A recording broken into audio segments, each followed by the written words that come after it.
একই রকমের নিরামিষ সবজি খাইতে খাইতে না আমি তো অসহ্য হয়ে গেছিলাম। যেহেতু আমার শ্বশুর শস্তানি আর নিরামিষই খায়, তো আমাদের ঘরে ডেইলি এক রকমের নিরামিষ সবজি বানানো হয় আর আই ফিল কি সেমই টেস্ট থাকে। তো ভাবলাম যে চলো একটু ডিফারেন্ট নিরামিষ সবজি ট্রাই করি। তো আমি বানিয়ে নিলাম পেঁয়াজ রসুন আদা ছাড়া নবরত্ন নিরামিষ সবজি। হ্যাঁ, বাঙালিরা বাঙালি কোনো অকেশনে যেটাই হোক ওখানে আমরা গেলে এই সবজিটা আমরা পাই, বা পার্সোনালি আমার এটা বহুতই ফেভারিট সবজি। তো ভাবলাম চলো এটাই ট্রাই করি। তো দিয়ে দিলাম কড়াইতে একটু তেল আর ঘি দিয়ে কাটতে রাখা সবজিগুলো আলাদা আলাদা করে একটু একটু লবণ দিয়ে ফ্রাই করে উঠাই নিলাম। দেন ওইটার মধ্যে যখন সব ফ্রাই হয়ে গেল ওইটার মধ্যে আমি দিয়ে দিলাম একটা তেজপাতা, একটু গোটা জিরা দিয়া পেস্ট করে রাখছিলাম টমেটো, পোস্ত, কাজু আর মগজ আর লগে দই দিয়া ওটা একটু ভালো কইরা টানায় নিলাম। আর ওইখানে আমি একটু লবণ, জিরার গুঁড়া আর ধনিয়া গুঁড়া দিছিলাম।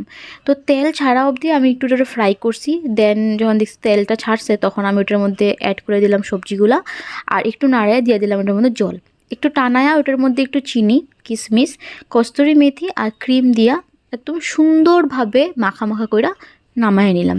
তোমরা একদম ট্রাই করে দেখতে পারো, ট্রাস্ট মি বহুতই ইয়াম্মি বনছিল, মানে বহুতই টেস্টি বানায় নিয়েছিলাম আমি। আর যেহেতু ভেজ মানে যারা এমনিও তোমরা পেঁয়াজ রসুন আই থিঙ্ক খাইতে পারো, বাট পেঁয়াজ রসুন আদা ছাড়া যে আমি বানাইছি বহুতই স্বাদ বনছিল।